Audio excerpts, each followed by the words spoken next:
ओम सच्चिदानंद रूपाय विश्वोत्पत्त्यादिहेतवे तापत्रय विनाशाय गोविंदाय नमो नमः। कृष्णाय वासुदेवाय हरये परमात्मने प्रणताक्लेशनाशाय गोविंदाय नमो नमः। नमस्कार, स्वागत है आपका आचार्य वाणी में। मैं आचार्य डॉक्टर विक्रमादित्य आपके साथ हूँ। आज का विषय हमारा है कुंभ राशि वालों के लिए ग्रहों का योग किस प्रकार का बन रहा है अगस्त के मध्यकाल में। कुंभ राशि वालों के लिए ग्रहों का योग समझें कि किस प्रकार का बन रहा है, तो वो बहुत विशेष योग समझ लीजिए। सबसे पहले तो शनि और मंगल का इस वक्त सामने की युति जो चल रही है वो कई बार आपको कई क्लैशों में फंसा सकती है। इस वक्त आपको अपने शौर्य को दिखाने की आवश्यकता है, लेकिन ध्यान रखना कुछ बदमाश लोग, कोई बहुत श्रूड लोग, बहुत चालाक लोग वो आपका मिसयूज़ कर सकते हैं। इसलिए उनसे बच के काम को करने की आपको बहुत ज़रूरत है, क्योंकि शनि मंगल का टकराव है। कुछ अच्छे लोग आपके संपर्क में आ सकते हैं, लेकिन कुछ लोग हैं कि जो आपका उपयोग कर आपको खास तौर पे परेशानी में भी डाल सकते हैं, तो उनसे बचते हुए कार्य करने की ज़रूरत है। इस वक्त यदि अगस्त के मध्यकाल में देखें तो कई ग्रहों का परिवर्तन, सूर्य परिवर्तन की तरफ जा रहे हैं बहुत ज़बरदस्त तरीके से, और कई एक विशेष योग भी लेकर ग्रह योग उपस्थित हो रहे हैं। सबसे बड़ा योग जो बन रहा है वो जन्माष्टमी का योग बन रहा है, सूर्य परिवर्तन की संक्रांति का योग बन रहा है। इन सब का मेजर प्रभाव आपकी राशि में बनने वाला है और ये आपकी राशि में महत्वपूर्ण परिवर्तन देने का योग दे सकता है। स्वास्थ्य के अंदर परेशानियों से निवृत्ति करने का योग भी बनाता दिखाई दे रहा है। आपके पराक्रम को बढ़ाने का योग भी बनता दिखाई दे रहा है इस दौरान। और तो और यदि जीवन में कोई लगातार कष्ट चल रहा है, उससे कोई निवृत्ति का योग नहीं बन रहा है, बचने का योग नहीं बन रहा है, तो महालक्ष्मी योग भी बहुत जल्दी आपकी राशि में बृहस्पति, शुक्र और बुध के कारण से बनने के योग बनेंगे इसी अगस्त के अंदर। और साथ साथ जन्माष्टमी का योग आ ही रहा है, उसमें कुछ खास उपाय यदि कर लिए जाएं तो आपके लिए बहुत कष्टों से निवृत्ति का योग बन सकता है। कुछ खास उपाय शनि की 7.5 जो अंतिम दौर में चल रही है वो कैसे आपके लिए शुभ हो जाए, तो इस बारे में खास एक उपाय आपको बताने वाले हैं जो जन्माष्टमी के दिन यदि किया जाए तो वो बहुत शुभ रहेगा आपके लिए। सबसे पहले बात कर लेते हैं 11 तारीख की। 11 तारीख को सोमवार का अवसर और भाद्रपद महीना चल रहा है। भाद्रपद महीने के अंतर्गत द्वितीया तिथि है कृष्ण पक्ष की। ग्रहों नक्षत्रों के दृष्टिकोण से 11 तारीख का दिन आपके लिए कई मामलों में अच्छा साबित हो सकता है। आपके पराक्रम में वृद्धि होने के योग दिखाई देते हैं। बृहस्पति के साथ चंद्रमा का जो संबंध बनकर तैयार है आपकी राशि के अंदर, वो कई मामलों में आपके लिए रिजल्ट्स को पॉजिटिव लाने का योग बना रहा है। सबसे बड़ा एक और योग बन रहा है कि बुध महाराज अब मार्गी होने जा रहे हैं। इसका थोड़ा ध्यान रखना पड़ेगा आपको। बुध का मार्गी होना आपकी राशि के दृष्टिकोण से कई बने बनाए कामों पर आप अपने क्रोध के कारण से उस पर लात मार सकते हो। ध्यान रखना पड़ेगा बहुत ज़बरदस्त तरीके से। कुंभ राशि वालों खासतौर पर थोड़ा एरोगेंसी त्यागनी पड़ेगी। कुंभ राशि वाले बड़े ऑर्गेनाइज वे में चलने का प्रयास करते हैं, और लेकिन उनको समाज जो है ना वो साइड लाइन करने का इस वक्त योग बना सकता है। बहुत सारे लोग जो बदमाश लोग हैं वो आपको थोड़ा सा रुष्ट कर सकते हैं, और जिस प्रकार से शनि मंगल का टकराव चल रहा है, बुध महाराज मार्गी हो गए हैं, ये आपके लिए थोड़ा सा ऐसा हो सकता है कि इमोशनल टॉर्चर प्राप्त करने के योग बन सकते हैं। इसका उपाय लगातार करने का प्रयास करें। सबसे श्रेष्ठ उपाय आपकी राशि के दृष्टिकोण से दिखाई देता है कि इस समय फिटकरी जो है उसका उपयोग करने का प्रयास करें। उसको जल में डालकर नित्य प्रति उससे स्नान करें तो वो आपके लिए बड़ा अच्छा होगा। दही का दान करना भी आपकी राशि के दृष्टिकोण से अच्छा रहेगा। इस सब चीज़ को समझते हुए कार्य करेंगे तो आपके लिए अच्छा रहेगा।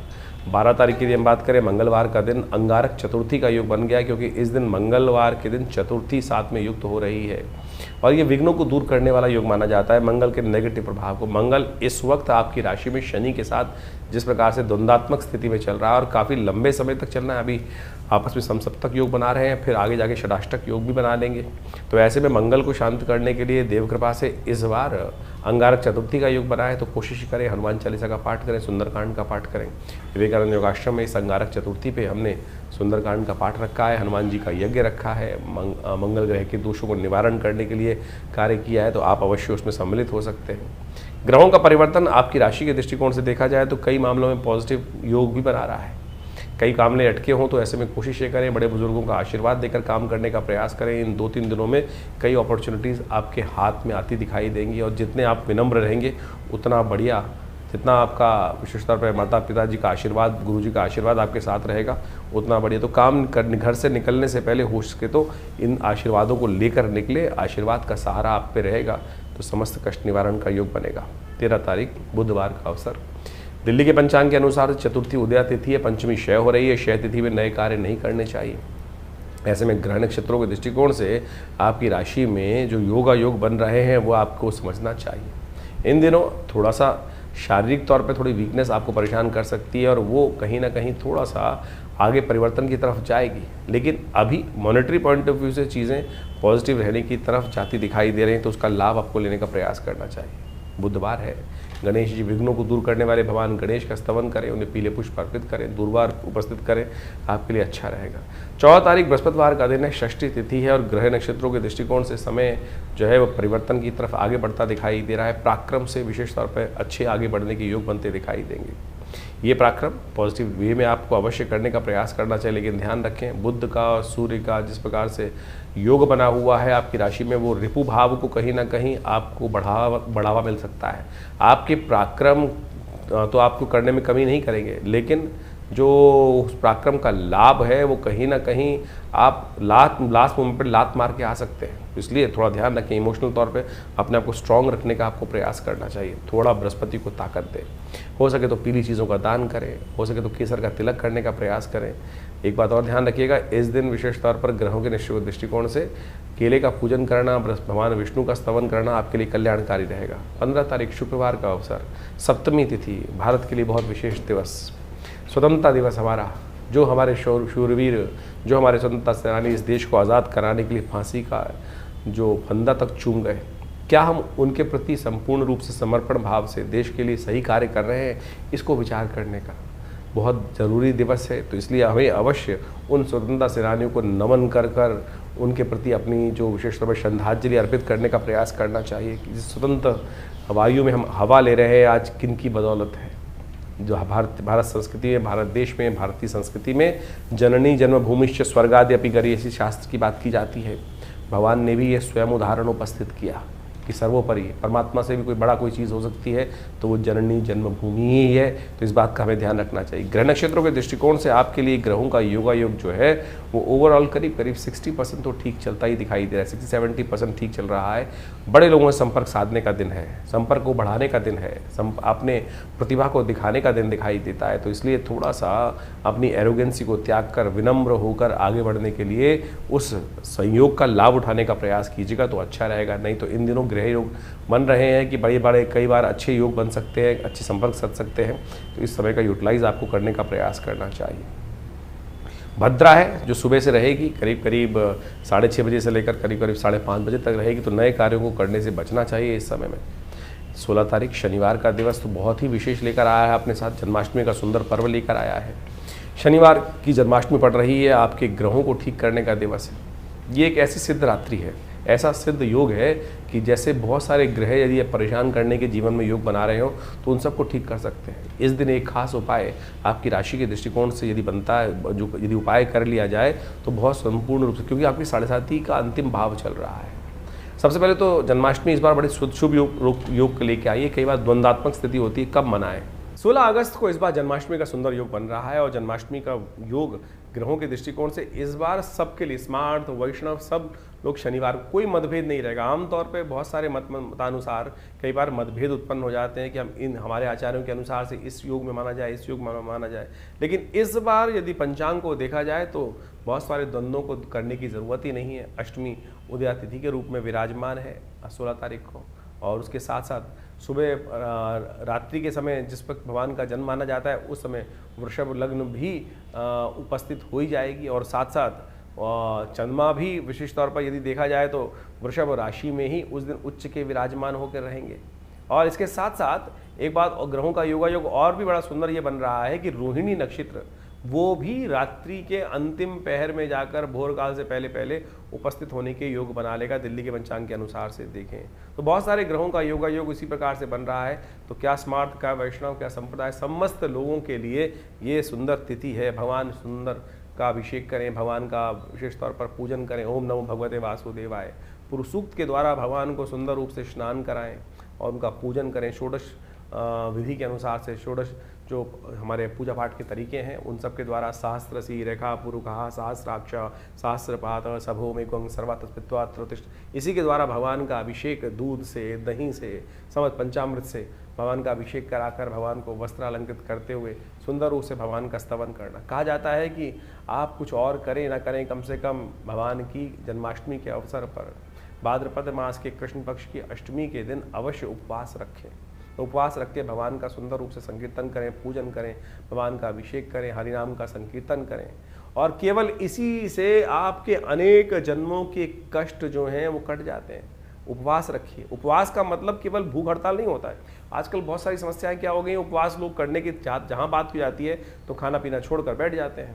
उपवास का मतलब कतई भूख हड़ताल नहीं है। व्रत का मतलब कुछ और है। व्रत का मतलब तो विशेष तौर पर कुछ लोगों ने ऐसा बना दिया कि भैया आज भोजन नहीं करेंगे। मुझे वो बताइए, मैं सीधी तरह से उपवास करनी बहुत अच्छी, व्रत करना एक बहुत बढ़िया सिद्धांत है। खाना भी ना खाएं तो ठीक है, विश्राम मिलना चाहिए। लेकिन एक बात, छोटी सी बात समझने की आवश्यकता है। आपका बच्चा यदि सुबह से लेकर शाम तक कोई बात कर रहा हो, आपको ये चाहिए, पिताजी ये चाहिए, माताजी ये चाहिए, और सुबह से लेकर दोपहर तक, रात तक खाना ना खाए, तो मुझे एक बात बताएं, क्या माता पिता प्रसन्न होंगे? या माता पिता विशेष तौर पर उनका खून नहीं चलेगा कि बच्चा खाना नहीं खा रहा है, और भगवान आपके माँ बाप प्रसन्नता से अपने जीवन यापन कर पाएंगे? नहीं कर पाएंगे। तो शास्त्र में कुछ भ्रांतियां उत्पन्न हो गई हैं। लोगों ने भूख हड़ताल को व्रत मान लिया है। व्रत का वास्तविक अर्थ जो है वो है उपवास। वास का मतलब है रहना, उप यानी जहां से हो, जहां रह रहे हो वहां से हटने का प्रयास करो, कहीं और वास करो, वहां से अपने आप को उठाओ और प्रभु के सानिध्य में जाकर वास करने का प्रयास करो। शांति से प्रभु का स्मरण करो, सात्विकता के साथ रहो, प्रभु के श्री चरणों में निवास करो, तब तो व्रत हुआ, तभी तब तो उपवास हुआ। नहीं तो केवल भूख हड़ताल हुई, नहीं तो जिद हो गई। आपको खाली खाना ना खाना भी एक प्रकार से उपव्रत कहा जा सकता है। लेकिन कुछ कालांतर में ऐसी भ्रांति उत्पन्न हो गई है बहुत सारी चीज़ों ने कि भूख हड़ताल, पेट को कुछ नहीं देना, उसी को हम व्रत मान के बैठ गए हैं।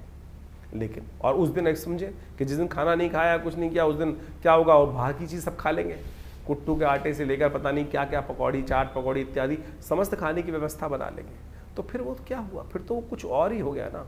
इस व्रत में हरिनाम का संकीर्तन, जागरण, भगवान के नाम का जप, भगवान के क्रियाकलाप जो हैं उनकी कथाएं पढ़ना, उनकी कथा सुनना, उनके मंत्र का जप करना, दान पुण्य करना, सात्विकता का से जीवन निर्वाह करने का प्रयास करना, और विशेष तौर पर मनसा वाचा कर्मणा प्रभु के नाम का संकीर्तन करना, ये तो हुआ उपवास।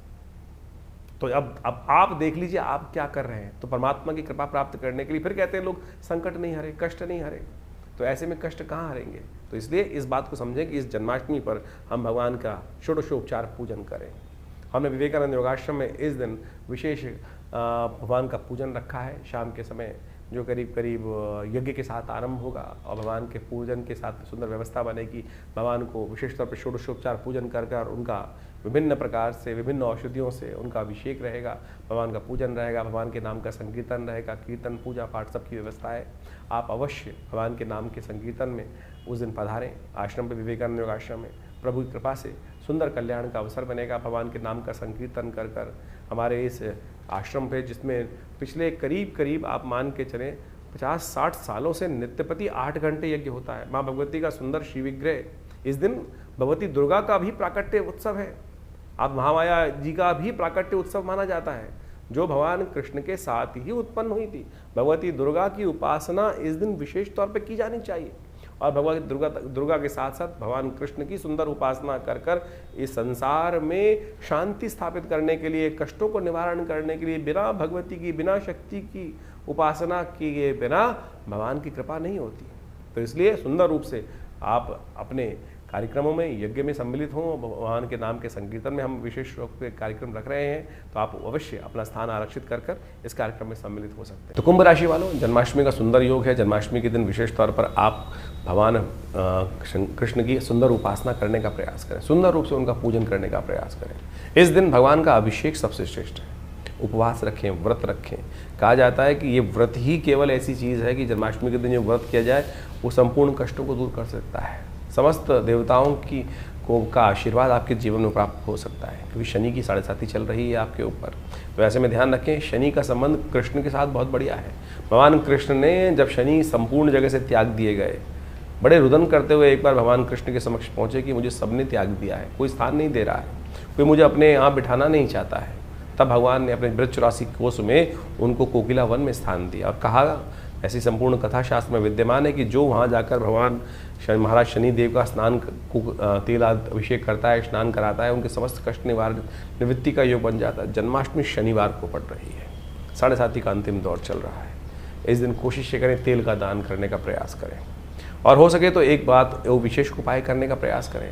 भगवान कृष्ण का पूजन करते हुए आप उनको विशेष तौर पर बांसुरी अर्पित करने का प्रयास करें, उसके साथ मोर पंख अवश्य अर्पित करें।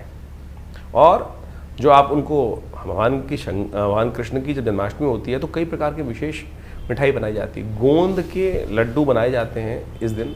और ये ज्योतिष को दृष्टिकोण से हम समझें कि ये आयुर्वेद के साथ, स्वास्थ्य विज्ञान के साथ बहुत बड़ा ज्योतिष का संबंध है। आपकी राशि के दृष्टिकोण से तिल से बने हुए लड्डू जो हैं, गोंद के लड्डू, भगवान को अर्पित करके प्रसाद रूप में ग्रहण करने से इस शनि के तमाम जो वायु संबंधित बीमारियां हैं उनको ठीक करने में, मगज से संबंधित जो बीज संबंधित मिठाइयाँ उनको सेवन कर लेने से बहुत बढ़िया तरीके से आपको लाभ प्राप्ति के योग बन पाएंगे। और साथ साथ हो सके तो भगवान कृष्ण को अवश्य इस दिन आप मोर का पंख अर्पित करने का प्रयास करें, और बाद में हो सके तो वो मोर का पंख अपने पास रख लीजिएगा। 1 वर्ष तक आपके तमाम शनि के दोषों को ठीक करने के लिए ये मोर पंख आपके लिए बहुत सुंदर रूप से मणि के रूप में साबित होगा। तो इसको अवश्य रखने का प्रयास कीजिए साथ में। 17 तारीख रविवार का अवसर, 9वीं तिथि विद्यमान है और इस दिन सूर्य परिवर्तन की तरफ जा रहे हैं।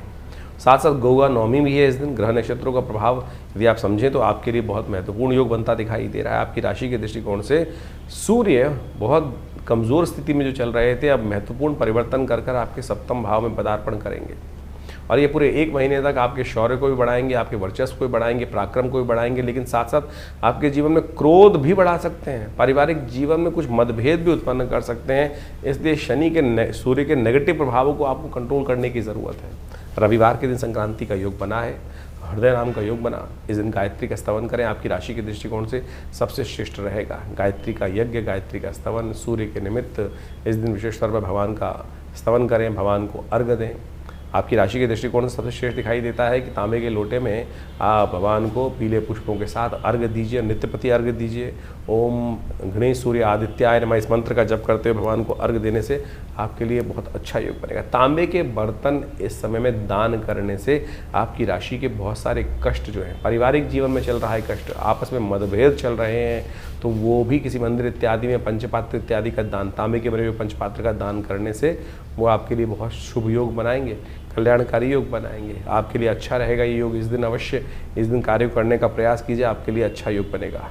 18 तारीख सोमवार का अवसर है, 10वीं तिथि विद्यमान है और ग्रह नक्षत्रों के दृष्टिकोण से ग्रह परिवर्तन की तरफ बहुत तेज गति से भागते दिखाई दे रहे हैं। और ये जो दौड़ ग्रहों की हो रही है आपकी राशि के दृष्टिकोण से आपके लिए विजय का योग बनाती दिखाई दे रही है।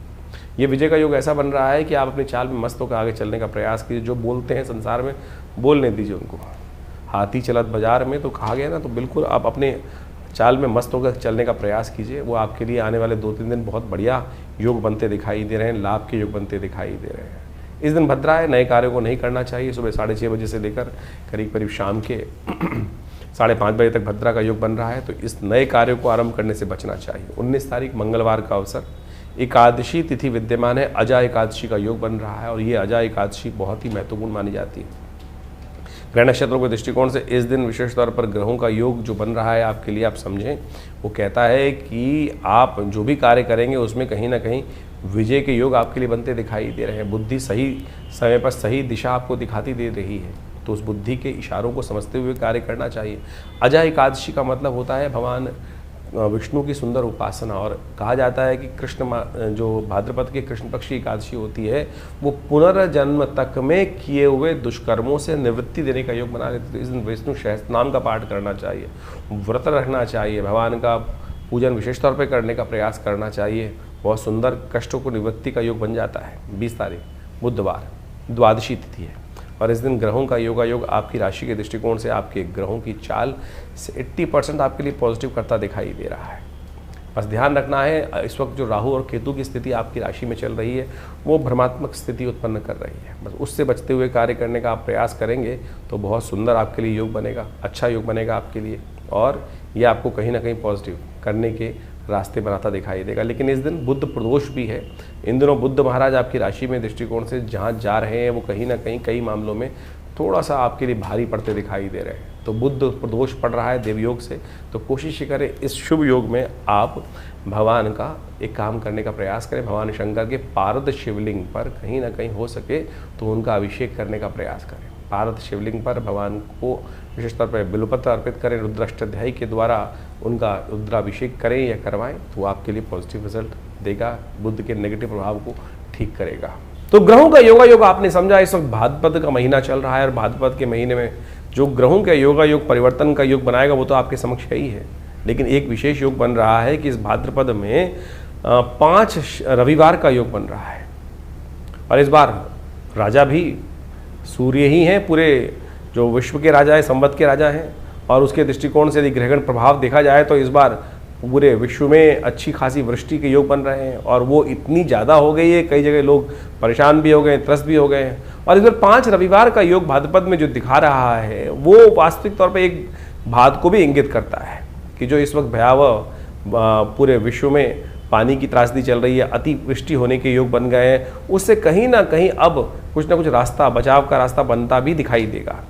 लेकिन ये कहीं ना कहीं प्रकार से जो भाद्रपद महीने में यदि 5 रविवार पड़ जाए तो एक बात कही जाती है, युद्ध की आशंका, युद्ध की अफवाहें, कहीं ना कहीं मतभेद बहुत ज़्यादा कहीं ना कहीं संसार में बढ़ जाते हैं और कहीं ना कहीं आपस में मनभेद भी होने लगते हैं। इस वक्त विश्व में जिस प्रकार से जो योगा योग बन रहा है वो कहीं ना कहीं आपदाओं का संकेत भी देता दिखाई दे रहा है।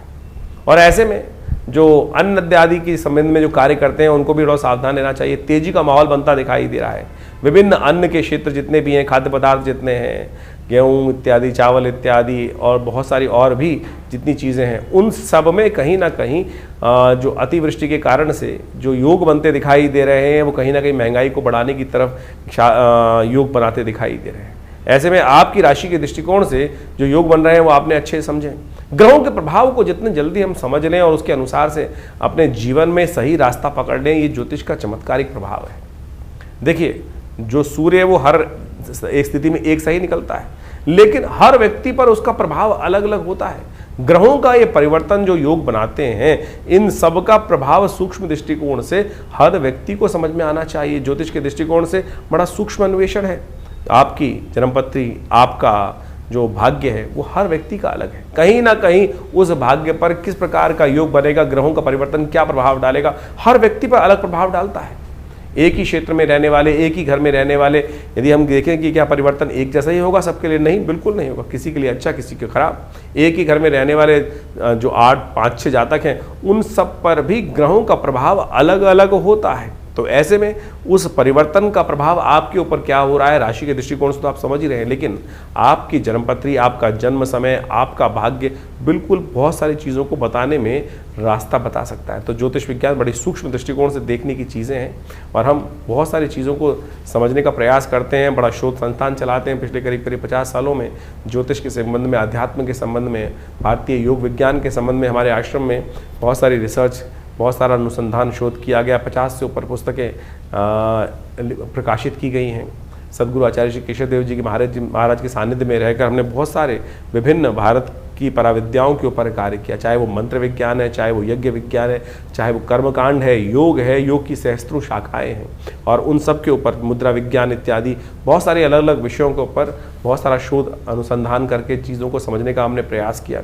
और आप समझें, ज्योतिष एक ऐसा विषय है कि जिसके द्वारा आप बहुत सारे कार्यों का निदान भी कर सकते हैं, डायग्नोज कर सकते हैं। बीमारियों के संबंध में भी आयुर्वेद के साथ साथ ज्योतिष को साथ साथ चलाया गया था। आज जो समाज में जो आयुर्वेद का या चिकित्सा विज्ञान का भाव है, वहाँ ज्योतिष के एक पार्ट को निग्लेक्ट कर दिया गया है। अरे ज्योतिष पूरी तरह से डायग्नोज पर ही है, आपके ग्रह बदले और वो कहीं ना कहीं कौन सा रोग उत्पन्न करेंगे, किस प्रकार से बीमारी का रास्ता बनाएंगे, ये भी ज्योतिष के अंदर बहुत अच्छे से, अगर समय खराब चल रहा है, किस प्रकार से कौन से मंत्र को जप कर कर, कौन सी मुद्रा का प्रयोग करके कौन सी औषधि कब आपके लिए अच्छी अनुरूप रहेगी, कौन सी औषधि कब कार्य नहीं करेगी, ये भी ज्योतिष विज्ञान के माध्यम से आप बहुत अच्छे से समझ सकते हैं, कार्यों को कर सकते हैं। हमने इसके ऊपर बहुत अच्छे से चीज़ों को समझने का प्रयास किया। बहुत सारी चीज़ें हम समय समय पर आपके बहुत सारे अपने इन कार्यक्रमों के माध्यम से आपके समक्ष रखते भी आए हैं। तो आप ज्योतिष विज्ञान को सही रूप समझने का प्रयास करें। विडंबनाएं, बहुत सारी लोग आपके मन में ऐसे भाव डालने का प्रयास करेंगे कि सब कुछ भी सत्य नहीं है। अरे नहीं, एक एक चीज़ सत्य है, एक एक चीज़ का प्रभाव है, इसको आप समझें। हमारे ऋषि मुनियों ने हजारों लाखों पुस्तकें, लाखों अनुसंधान हमारे समक्ष उपस्थित किए हैं। हर ऋषि, करोड़ों ऋषि हुए आज तक हो चुके हैं, और उन सब ने अपने शोध हमारी भारतीय संस्कृति में जगह जगह बताए हैं, और लोग उसका प्रभाव देखते भी आए। और हमने खुद देखा, बहुत सारे महामृत्युंजय मंत्र इत्यादि बहुत सारे अनुष्ठान जो समय समय पर करते हैं, उनका प्रभाव बहुत प्रत्यक्ष रूप से होता है। चाहे वो जीवन के स्वास्थ्य संबंधी समस्याएं, चाहे वो जीवन की किसी भी पहलू से संबंधित समस्याएं, उसका निदान करने के लिए विभिन्न मंत्रों के माध्यम से, विभिन्न उपायों के माध्यम से, चाहे वो रत्न है, चाहे वो विभिन्न उपाय हैं, चाहे वो दान है, चाहे वो पुण्य है, चाहे वो औषधि है, चाहे वो ध्यान है, इन सबको मार्ग अपना सकते हैं। और तो और मुद्राएं तो अपने आप में चमत्कारिक प्रभाव दिखाती हैं। ये शरीर के जो विभिन्न भागों के द्वारा योग और विभिन्न मुद्राओं का उपयोग किया जाता है। जैसे किसी का बृहस्पति खराब है तो एक ज्ञान मुद्रा का नित्यप्रति अभ्यास करें, देखें, किसी और चीज़ की आवश्यकता ही नहीं पड़ेगी। शनि यदि खराब चल रहा है, शनि का दुष्प्रभाव बहुत ज़्यादा जीवन में हो रहा है, तो यदि नेगेटिव प्रभाव है तो इसको इस मुद्रा के द्वारा, शून्य मुद्रा का उपयोग करते हुए, शनि की मुद्रा का उपयोग करते हुए यदि मंत्र जप किया जाए, कुछ भी उसका नित्य प्रति इस मुद्रा का अभ्यास किया जाए, तो उससे भी बहुत ज़बरदस्त प्रकार से आपकी समस्याओं को ठीक करने में रास्ते मिलते हैं। तो ऐसे बहुत सारी चीज़ें हैं, बहुत सारे मार्ग हैं जिनको आप समझेंगे तो बहुत अच्छे से रास्ता बनता दिखाई देगा, कष्टों को निवारण करने का योग बनता दिखाई देगा। और इन सब चीज़ों को हमें अच्छे से समझ लेना चाहिए। बहुत सारे लोग, ये कहानियाँ नहीं है, पुराण इत्यादि में जो रहस्य बताए गए हैं वो कतई किसी प्रकार भी कहानियाँ नहीं है, लेकिन उनके पीछे उसका आदि भौतिक आदि दैविक रहस्य छुपा हुआ है। उन रहस्यों को हमको समझना चाहिए। अभी सावन का महीना समाप्त हुआ, सावन में भगवान का जैसे रुद्राभिषेक करते हैं, रुद्राभिषेक करते हुए भगवान पर विभिन्न प्रकार से भगवान को स्नान कराया जाता है, कभी दूध से, कभी दही से, कभी भस्म से। भगवान के ऊपर बिलपत्र चढ़ाए जाते हैं, दूर्वा चढ़ाई जाती है, भंग चढ़ाई जाती है, और तो और वो आक के पत्ते चढ़ाए जाते हैं, धतूरे के पत्ते चढ़ाए जाते हैं। यदि इनको वैज्ञानिक तौर पे आप देखने का प्रयास करेंगे तो इन सब के माध्यम से आप समझे, घास को चढ़ाकर भगवान के ऊपर चढ़ाने का कारण क्या है? उसका मंत्र है कांडात कांडात प्रोहंती। भगवान के ऊपर चढ़ाते हुए इस मंत्र को कहा जाता है। औषध विज्ञान के अनुसार से आपके जो बहुत सारी बीमारी को ठीक करने के लिए, पेट संबंधी बीमारियों को ठीक करने के लिए ये बहुत दिव्य औषधि है। जो घास के ऊपर 3 जो अंकुर, दिरवा अंकुर होते हैं, कहा जाता है गणेश जी एक बार बीमार हो गए थे और ऋषियों ने 108 दूर्वा अंकुर अभिमंत्रित कर कर गणेश जी को दिए, उससे उनको स्वास्थ्य में लाभ प्राप्त हुआ। इसी प्रकार से विभिन्न जो चीज़ें हमारे क्रियाकलाप कर्मकांड के सिद्धांत से भारतीय संस्कृति में बताई गई हैं, पुराण इत्यादि में चीज़ों में बताए गए हैं, वो सब के सब क्रियाकलाप बहुत रहस्यपूर्ण है, परम वैज्ञानिक है। औषधीय दृष्टिकोण से भी उसको अच्छे से समझा जा सकता है। तो आप इन सब को समझें। हम समय समय पर आपकी राशि के दृष्टिकोण से बहुत सारी चीज़ें बताते हैं, लेकिन जन्मपत्री भी उसका बहुत विशद विषय है और वृहद विषय है। साथ साथ आपके हाथ की रेखाएं, मस्तिष्क की रेखाएं और ये सब का सब शरीर की जो विभिन्न आकृति विज्ञान है, वो ज्योतिष के अनुसार समुद्र शास्त्र के माध्यम से इन सब रहस्यों को अच्छे से समझकर हम जीवन में उत्थान की तरफ आगे चलें। और भारतीय संस्कृति परम बहुत सुंदर रूप से उपस्थित किए गए इन सब रहस्यों को, तो आप यदि इन सब चीज़ों को समझेंगे तो बहुत बढ़िया आपके लिए बहुत सारे विषयों को अच्छे से हम बताएंगे। आश्रम से द्वारा जो प्रकाशित पुस्तकें हैं वो आप हमारी वेबसाइट पे जाके देख सकते हैं।